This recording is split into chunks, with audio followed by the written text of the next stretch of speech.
Tadi kita makan siang dengan presiden dan presiden minta makan bareng tadi sama saya dan kawan-kawan. Jadi kami menemani makan siang presiden. Apa yang dibahas, Pak? Ada hal khusus? Tidak ada hal khusus yang dibahas tadi ya. Beberapa kebiasaan orang Indonesia kalau makan siang di beberapa daerah menunya, dan beberapa hal zaman kecil dulu beliau pada saat makan siang dan seterusnya. Nggak ada yang serius, nggak ada yang politis. Kawan-kawannya siapa aja, Pak? Ada Pak Dasko, ada Pak Teddy, ada Pak Mensesnek. Pak, ini terkait dengan mundurnya Kepala PCO Hasan Nasbi, tadi ada pembahasan juga sih Pak, misalnya tanggapan sedikit.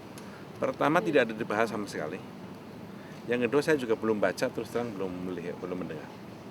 Jadi saya tadi dikasih tahu sekalian apa oleh staf saya, jadi saya belum bisa komentar. Tapi komunikasi kelembagaan presiden bakal tetap jalan dong? Komunikasi, ya itu lembaga yang sudah ditentukan, jadi harus eksis. Tapi soal itu saya terus terang belum tahu dan belum paham. Karena kan sebelumnya surat pernyataan mundur ini kan sudah disampaikan hari Senin ya Pak? Atau sudah lama juga? Iya, saya nggak bisa karena saya belum baca. Saya belum dengar, katanya udah di YouTube juga, saya belum lihat. Pak Muzani, apakah kedepannya ada sosok yang dinilai lebih tepat untuk menggantikan posisi PCO ini Pak? Saya belum tahu, jadi karena itu cerita atau berita yang saya belum bisa konfirmasi ini ya kebenarannya. Tapi apakah Gerindra akan minta untuk menyerahkan nama gitu ke PCO? Saya belum bisa komentar, orang bab ini aja saya belum dapat cerita yang kesahihannya begitu.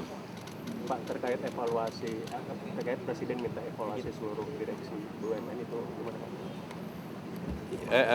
Tadi diomongin sedikit memang tentang beberapa kinerja Badan Usaha Negara. Beliau berharap bisa menjadi sebuah unit usaha negara yang memiliki kekuatan yang cukup tangguh, karena di satu sisi penyertaan modal dari negara cukup signifikan nilainya, tapi di sisi lain yang diharapkan masyarakat dari kinerja para penyelenggara di badan usaha milik negara, termasuk yang bergabung dalam dan antara itu, bisa memberi andil yang besar bagi perkembangan pembangunan ekonomi di Indonesia, terutama untuk kesejahteraan rakyat dan masyarakat Indonesia. Pak Muzani, mengenai komunikasi pemerintah kan Pak Prabowo sempat menyinggung akan mengevaluasi ya mengenai komunikasi pemerintah. Apakah dari Gerindra memberikan saran bagaimana ke depannya lebih baik? Iya, bentuk komunikasi selalu dilakukan untuk dilakukan penyempurnaan dan perbaikan sehingga situasi dan keadaan itu bisa tetap relevan. Kemudian komunikasi dengan masyarakat bisa cepat, tepat disampaikan dengan baik kepada masyarakat. Terkait dengan jubir pemerintah dan istana ini, apakah katanya banyak menyarankan untuk lebih sering berhadap bersamaan dengan Pak Presiden? Ini apakah Gerindra menilai benar seperti itu? Ya, saya kira baik.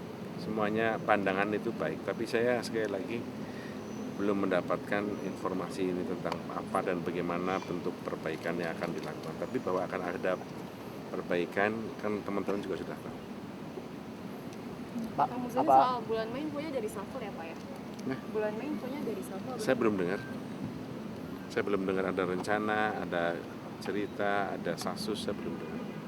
Pak, dalam waktu dekat Pak Presiden akan bertemu Raja MBS Pak buat terkait haji ini Pak. Kapan? Bulan Mei atau katanya infonya? Saya belum. Tadi nggak ngomongin juga. Tapi kan ada orang Menhan Pak, ada dibahas juga soal premanisme di pabrik di YD atau premanisme di daerah-daerah. Enggak.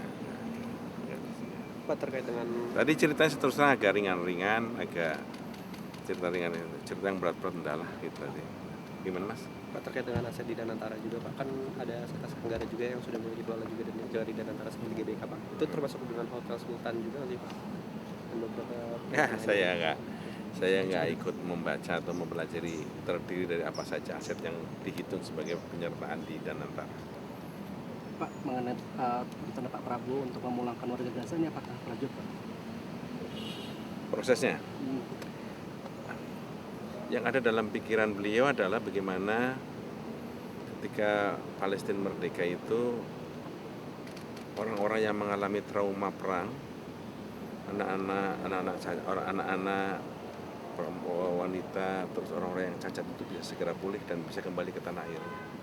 Karena itu termasuk para dokter, para tenaga pendidik juga harus dihilangkan dari rasa traumanya, kemudian ditingkatkan rasa keterampilan profesionalitasnya sehingga ketika Palestina dinyatakan bebas dari peperangan, maka dia bisa kembali ke tanah airnya di Palestina untuk bersama-sama membangun masa depan Palestina.